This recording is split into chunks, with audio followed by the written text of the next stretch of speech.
গল্প করতে করতে তো সেঞ্চুরি হওয়ার মতো হয়ে গেছে।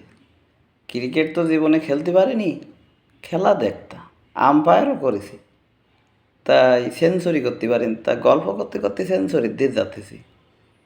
তাই আজকে আর একটা গল্প করি, এই পুরোটা শুনতিবে বললো, না হলে কিছু বোঝা যাবে না। এই পাত ধাক্কা দিয়ে যাই বেরুবো, তাহলে বলো কিছু বোঝা যাবে না। তো আমার বিয়ের দিন একটা গরু দিল, নিয়ে গেল আমার ওই বোনাই ব্যাগে করি, মানে ওই বাজার করা যে ব্যাগ একটু বড়, ওই ব্যাগে করে নিয়ে গেল। তাই মনে করলাম এই ব্যাগে করি যে গরু দিলে, এত বড় গরু, এর তো একটু শহর বাড়ির লোকজনের বুঝিতিবে, একবার কইতিবে, আনাতি মনে করবেন যে ওরা বুঝতে পারেন গরু দেওয়ার কথা, গরু দিছি। তা কদিন পরে শহর আর শহর বাড়ির 2-3 জন গেছে আমাকে বাড়ি, তা গরুর গোস্ত কিনে আনি, কলাম একটু বড় বড় করি পিস বানাতে। দেওয়ার সময় এইরকম বড় বড় পিস দেশে যা হোটেলেও কোনো দিন খাইনি, অত বড় পিস কেউ বানায় না। আমি তো একটা শিক্ষা দেওয়ার জন্যেই এই পিস বানাইছি।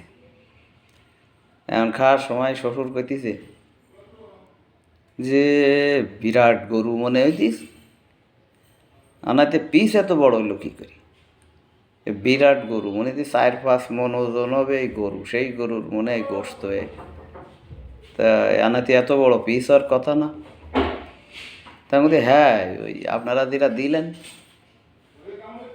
তো যদি আমরা দিলাম মানে ওই যে 3-4 দিন আগে বিয়েতে দিলেন না একটা, তো অত বড় গরু রাত তো আমায় কি গোলঘর নেই, আমায় যে গোলঘর আসতে হবে ছাগল পানা, ছাগল ট্রা যায়, মানে বড় গরু রাত জায়গা নেই। তাই ওই মনে করলাম আপনারা আইসেন যখন, তাহলে ওটাই জবাই করে দিই, তারির পিসে তত বড় গরু হলে পিস কিরাম হয়। শহরের একটা কোথাও কলে না, যারা খাইছিল ওরাও চুপচাপ, মনে হইতে মরি গেছ। আমি মনে মনে কলাম ব্যাগে দিবা গরু, তা আবার কোয়া যাবে না, তা কি হয়, খাও একটু, কিরাম শান্তি করি খেতে চাও, তো তুমি বুঝতে পারিস গরু দিছাও ব্যাগের মধ্যে করি, আর এখন পিস খেতে চাও একটা একটা মনে হইতে 4 কেজি ওজনের, বুঝতে পারবান।